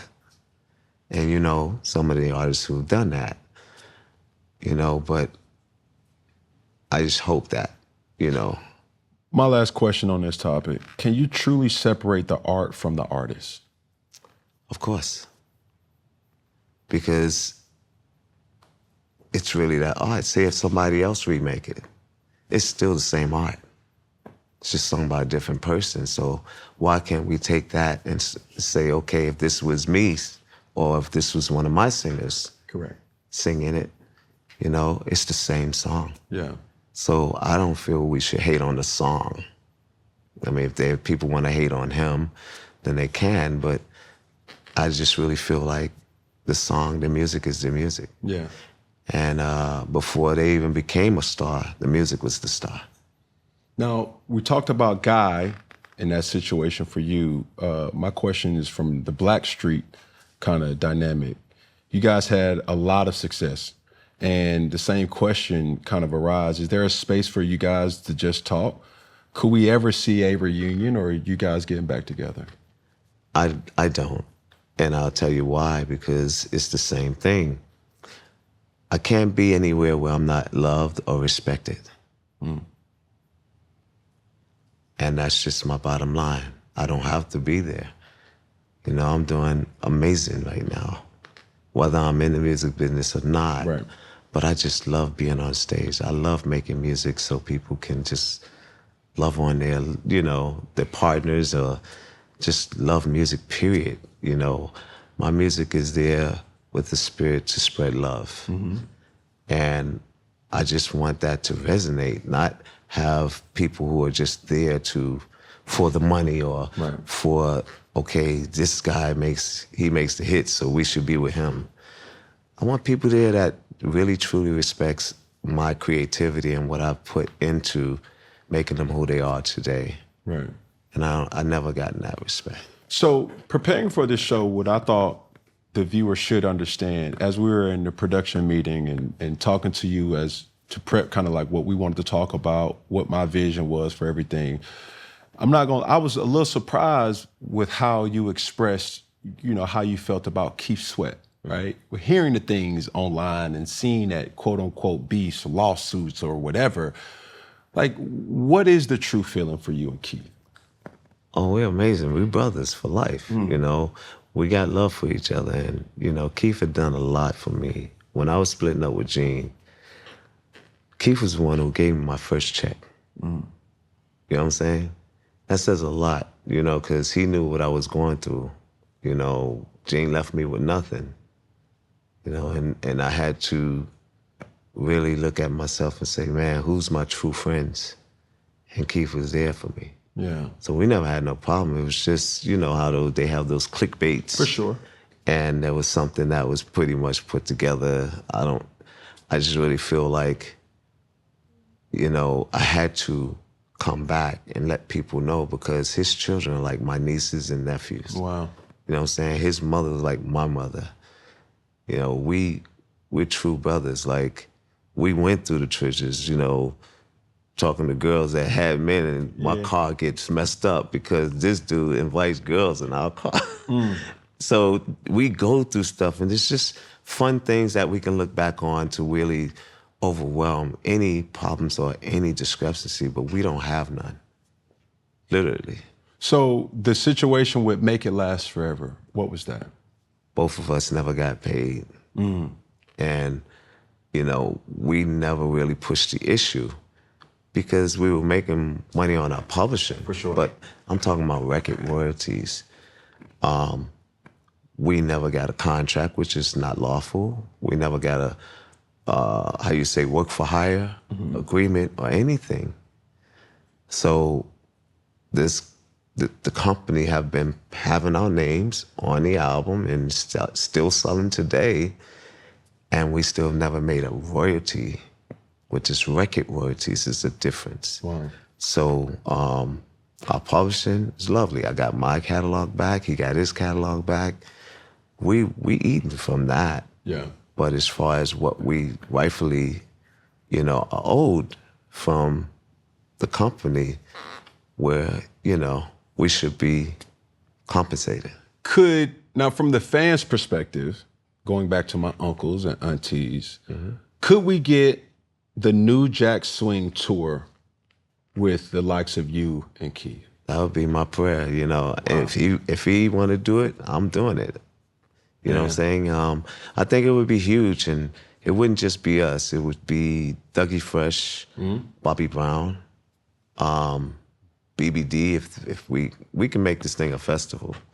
In certain cities, we can have BBD, New Edition. They all New Jack Swingers. Yeah. You know what I'm saying? So New Jack Swing can be a festival, and we can have multi-acts. You got Janet Jackson, you got Babyface, you got a lot of people who's done New Jack Swing. You tapped into New Jack Swing, you're certified New Jack Swing. So the Verzuz battle with you and Babyface went viral during the pandemic. The first round was a little shaky, all right, but it also was a historic moment. What was that night like for you, given the early technical issues, but the impact still was something that our generation or the culture could appreciate? Well, first of all, that is called the Teddy Riley Internet. Wow. I mean, the Teddy Riley Wi-Fi. Right. That's what everybody call it. But I'll tell you this. I feel like we and I know this is true facts, we were the biggest Verzuz. The number one. No one has gotten more views than us. Wow. And that's why I feel like we should step out and do this for the people one more time, but on the stage, but no battle, just play for the culture. Yeah. And it could be, for me, I feel like Escape, SWV, Teddy Riley, Babyface. I think, and this is speaking from a fan, right? This is speaking from a person at my age that if you guys are able to chaplain that, it will bring so much love to just history and what has came before us and how we are supposed to moving forward, because there's classics that are being created as of now, and we are competitive by fault as a group of people. You're right. When we see what the media or somebody may label us as, hey, it's either Keith or Teddy. You have to choose from Babyface or like those type of things. When we see you guys respect each other, it now allows both sides to come together, and now we're able to really appreciate the art for what you guys intended it to kind of be. Indeed. I really feel in a perfect picture. Like I said, we do this and it could be a huge thing. We have one big band for everybody, and we just give the fans what they want. Yeah. Now, we do have something in common. All right. You got a lot of children. Yes. I do too. I think I'm beating you, though. Yeah. Don't test me, though, because I can. Shoot your shot. What you got? What you got? How many children? I got 9. Oh, we tied, Yeah. but I think I beat you by 1. Yeah. Because I have an adopted son. Okay. So I'm 10. There you go. You got bonus kids. So do I. I do. I adopted my son when he was 9 years old. Wow. I took him to Virginia because he lived in my projects, and he had his brothers and sisters all. It was like, I think maybe 11 to 13 kids went to someone in the projects. And first, my son was with a good friend of mine, Norman, and then he wanted to come down to Virginia. Wow. And we got him through school, high school, private school, and got him to Delaware State. Oh, no, that's cool. And now he's back in New York, and yeah. So how do you balance fatherhood and making sure that you're present in every single one of your children's lives? Well, I had to stop. I think it was 2005. I just stopped doing music for, I'd say maybe 3 years. No, 2 years. Because I was asked after Hip Hop Honors, Snoop and I got together at the Hip Hop Honors event, and everybody was watching the show. We were just talking about, man, I need you in California. I need you to work on this Ego Tripping album. And that's how I got back into music, but I had to get, even still today, I work for my children. Yeah. So I had to get approval from my oldest daughter, who's the queen. She's the president, the CEO Yeah. She the GM. of all the kids. Yeah. And she's my oldest. She's 38. And she was the one that told me to go do it. She said, Dad, you need to go and do it. We miss your music. Okay. So I got started with him, and then I started working with John Legend and Pussycat Dolls. And, you know, when I went back out to California, then I wound up moving the whole family to California. So when I say help me, at your age, with the age of your children, does co-parenting still exist?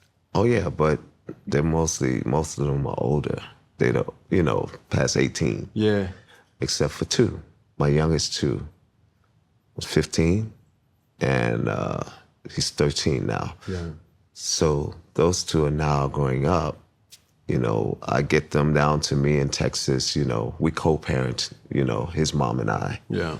And my youngest son, we're working on him, you know, because it's a big dispute, but everything is all resolved by agreements. Yeah. So we have a co-parenting agreement that the courts did not follow.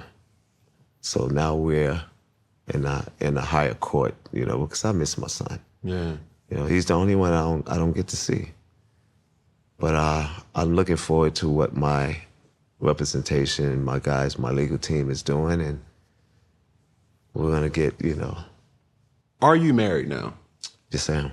Okay. Yeah. Now, understanding that dynamic with already having children, how does that work for you in your life? Works amazing because I have someone who is very, you know, how you say, has a great soul. We're both Libras.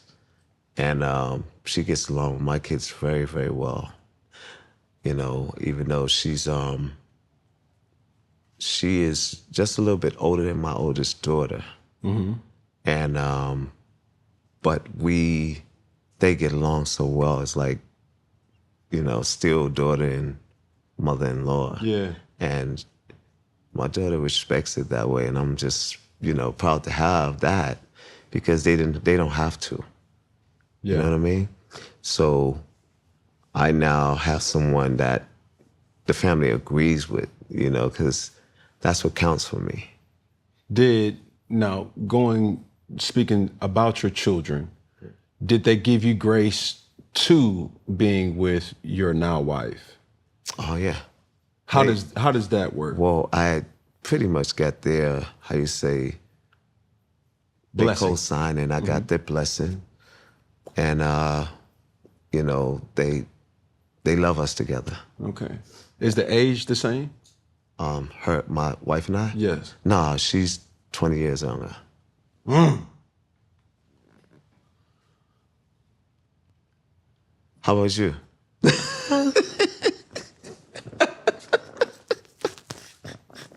Friday night, just got paid. All right, I take that question back. No. I'm not married. Oh, you're not married? I'm not okay. married. I have a person that I'm with. Okay. And for some odd reason, Funky Friday has turned into a social platform that gets a lot of emotions and engagement from people and just I don't know how I rile up people, but I love it though. It just sparks conversation. Right. But to that point, I think speaking of just children as a whole, right? Your daughter Nia appeared on Love and Hip Hop Hollywood and had a public relationship with Soulja Boy. Now, speaking about children and being the head honcho to them and protector, she made allegations a few years ago that Soulja Boy became very physical with her. We know you publicly demanded an apology for Soulja Boy to your daughter. Did she ever receive that? You know, it's so crazy because I kind of stepped out of it, you know, because there was a point where it got to me and I had to do something about it. Okay. But at some point, remember we discussed going back. When you go back and you get the same thing, why is it that you don't just leave at the first time around? For sure. And especially in a female perspective, it should be no going back after the first Example. You know what I'm saying? Display of what I mean is, if someone is abusive to you, it should be over with from there. So counsel the parents, specifically the fathers, with this particular situation. Now, we all know who Soulja Boy is. We all have seen and been a fan. And for the people who don't know, Nia is actually here. Like, my children are not old enough to date, right? My oldest daughter, she just turned 19, but she ain't in the moment where people may consider that to be something serious as she's dating. But when you hear certain things like that to happen, now you put your dad hat on. How does that make you feel, and how do you react to those things when you hear it? Disappointed. And mostly at her, not him.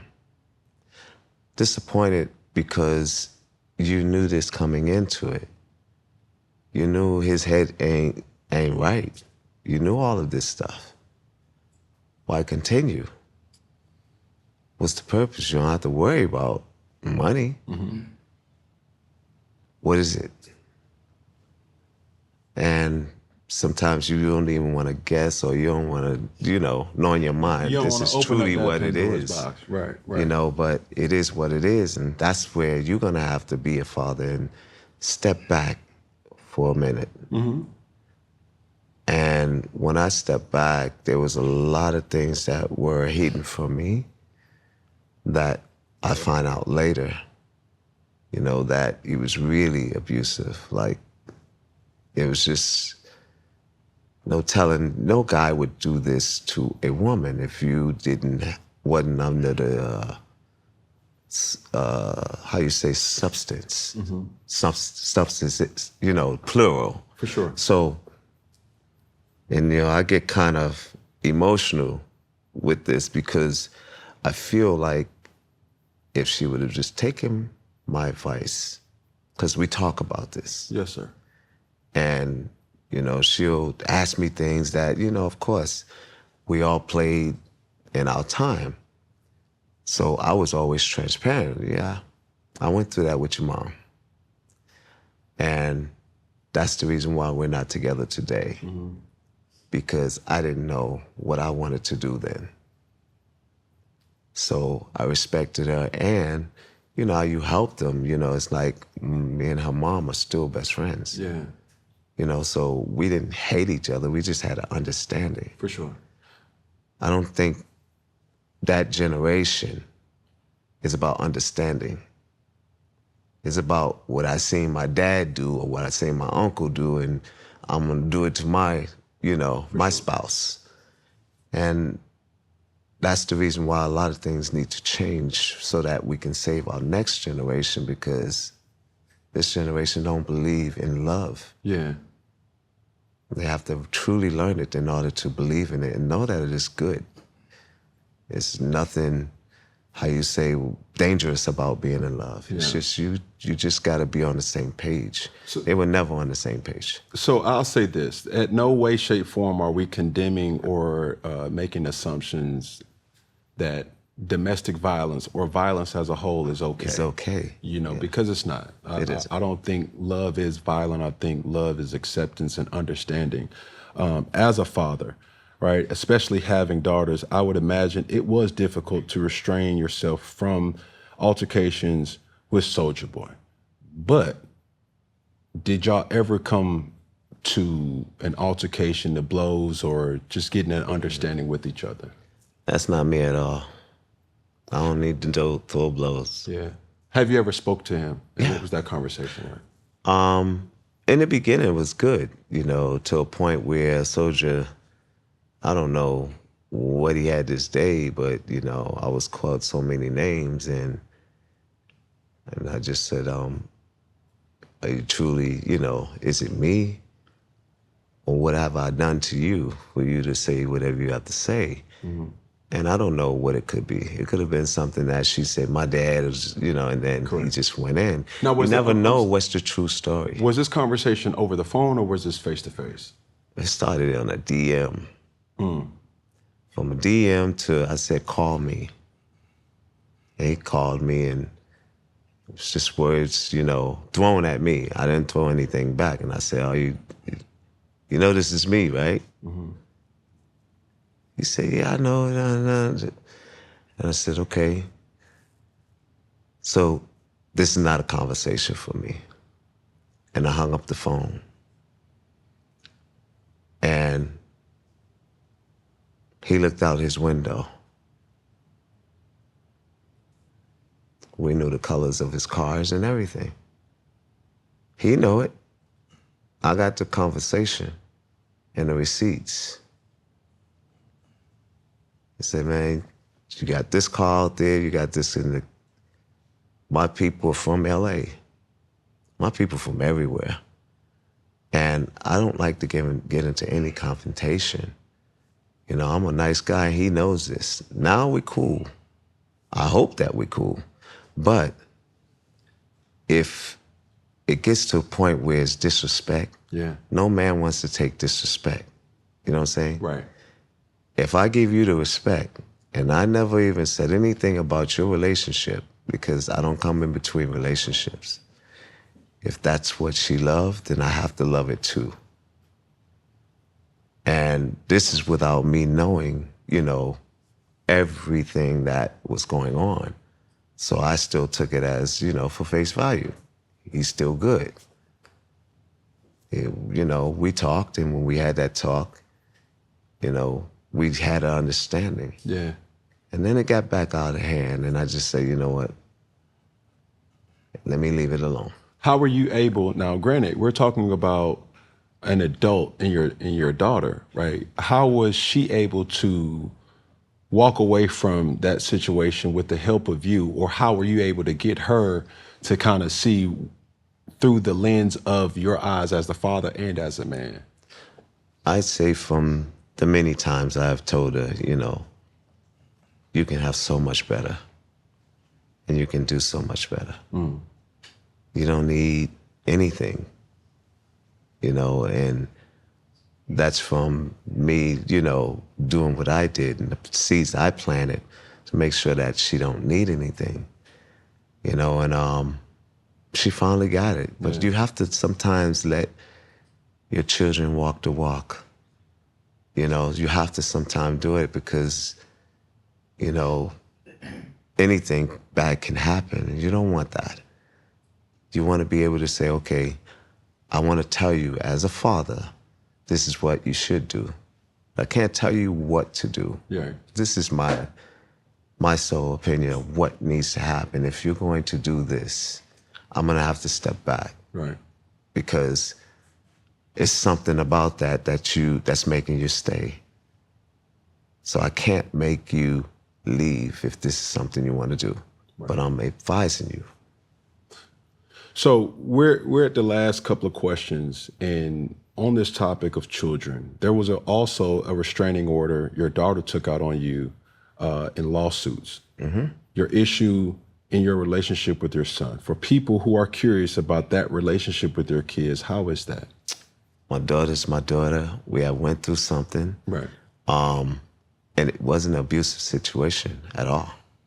See, everybody is one side, the truth. Yeah. My thing is, I would never do anything to my daughters unless something happened to where you're disrespecting me. And when I was disrespected, all I did was order them out the door. That's all. When it got out of hand, it was a situation to where I had to be a father. I was told to the officials that Daddy had a gun. Daddy never had a gun. We had just moved into the house. So all that was a big misunderstanding, and we got that understanding out of the way as father and daughter, and father and daughters, because I never want to be against my daughters, and we are the best right now. Yeah. I feel like I now have my family, and I have my daughters, I have my sons, and they all confide in Dad because they see what I've been through. they seen they ain't seen my struggle, my beginning struggle. Yeah, yeah. But they've seen my struggles when I had to do things to make sure that they were good.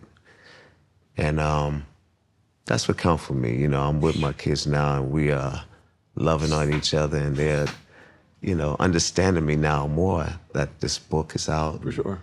And a lot of stuff in there they ain't know. Because I don't like, you know, you don't want something that is going on with you to get you your children's school, and then the kids are joking your kids. Yeah. I did my best to keep myself out of the media, like all my life.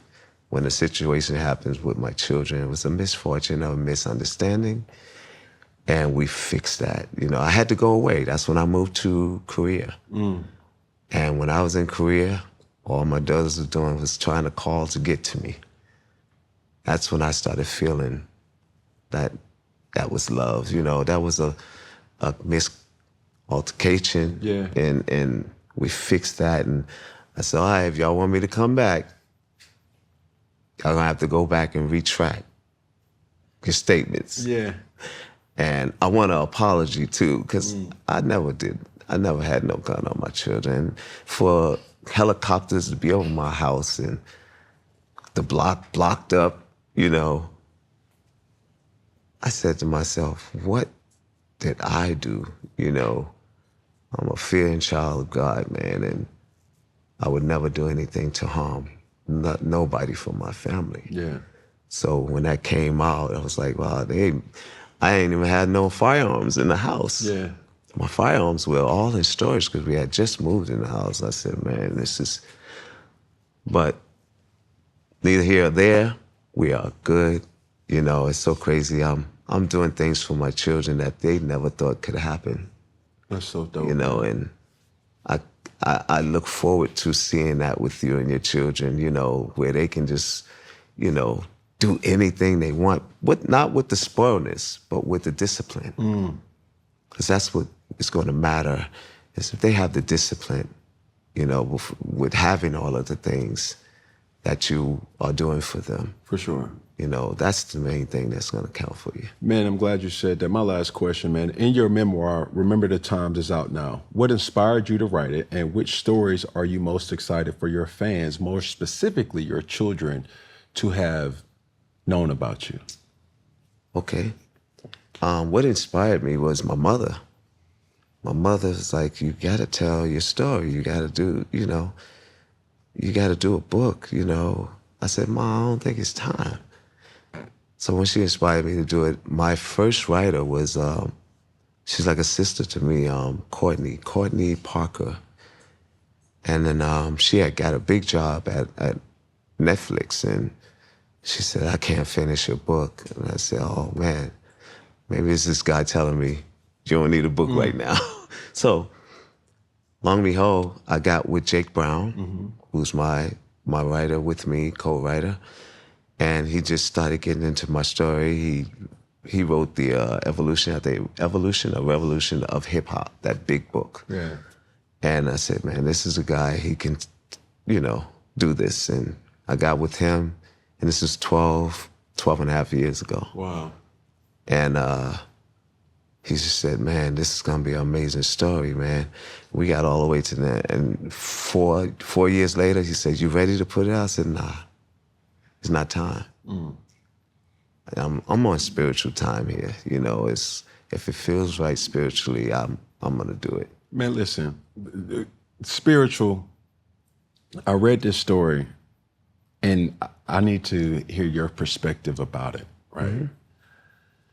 You and Luther Vandross had a life-changing moment in the airport decades ago. Yeah. Can you talk about that? Yeah. I actually went out to London again to work with Boy George. And they flew us on the Concorde. You know the Concorde? Yeah. 2 hour. For sure. They A flew us- faster jet the or fastest a faster jet, plane yeah. at that time. So they flew us on that, got to London in 2 hours. I spent 5 days working with Boy George, getting all the vocals done. Then we brought it back to the States to mix it and master it. So being out there, we had heard Luther's out there performing. So I said, wow, I would love to go see him perform, because we had, some time off. Right. So we had got our work done, finished, before we had to leave. So it's, I think, the end of the week, and to get to the airport, for the Concorde flight, Gene and I. And we see Luther. No, we got there before, and they told us we were late, but they were letting Luther fly. They told us we were late, we couldn't fly. I think they gave our seats away. But Luther, honorary, he's royalty. Right. So he had a seat with his manager. He saw me. He's like, Teddy, it's good to see you, man. I've been talking about working with you and da-da-da-da. And then we got into a conversation. And long and behold, he told his man, I'm not taking this flight. I said, well, we can't take the flight because they gave our seats away. So this was a moment where we didn't take that flight, and that flight got into an accident. No way. Yeah. Oh my God. That's gripping. Yeah. Just so, just seeing that type of dynamic and that calling, right? And I don't, I want to pay respect to the people who did not make it, but having that type of situation kind of happen in your life as you experienced it, I'll let you know, there's not a lot of people on this earth that has had a lot of impact like you, Mr. Teddy Riley. Oh, thank you. You feel what I'm saying? Appreciate your time, man, and everything and the memories through music that you've given us as fans. And just appreciate you for just sharing this conversation with me, brother. Man, thank you. I mean, I've been watching you, since you came out. Yeah. Seeing a lot of the things that you really pull out of the people you interviewed. And this made me feel really comfortable. So I was like, Oh, that's cool. yeah, I had to do something to calm down. Yeah. Because sometimes, I can truly get into, conversation and sometimes I could be, like, okay, shy, may not give the right answer. For sure. But this one here, it just made me feel real comfortable. Just even being here, man, and just from the times of just watching you. And thank you for being New Jack Swing. Appreciate you, brother. But as we end things here on Funky Friday, man, when I say all together, we're gonna say one love. When I say all together, we're gonna say one love. When I say all together, we're gonna say what? One love. All right, it's gonna look similar to this. We're gonna go to my camera with one finger. We're gonna go to your camera with one pinky, and then we're gonna finish with our camera with one thumb. And that is the sign of love. Oh, yes. Ladies and gentlemen, it's not any type of other forces that may be assumed, but it's love. I'm a lover. All right? Ready? Yep. One hand out, one finger, one pinky, one thumb. All together. One love. Ladies and gentlemen, Mr. Teddy Riley. Thank you. Thank you, though. Thank you. Thank you for having me.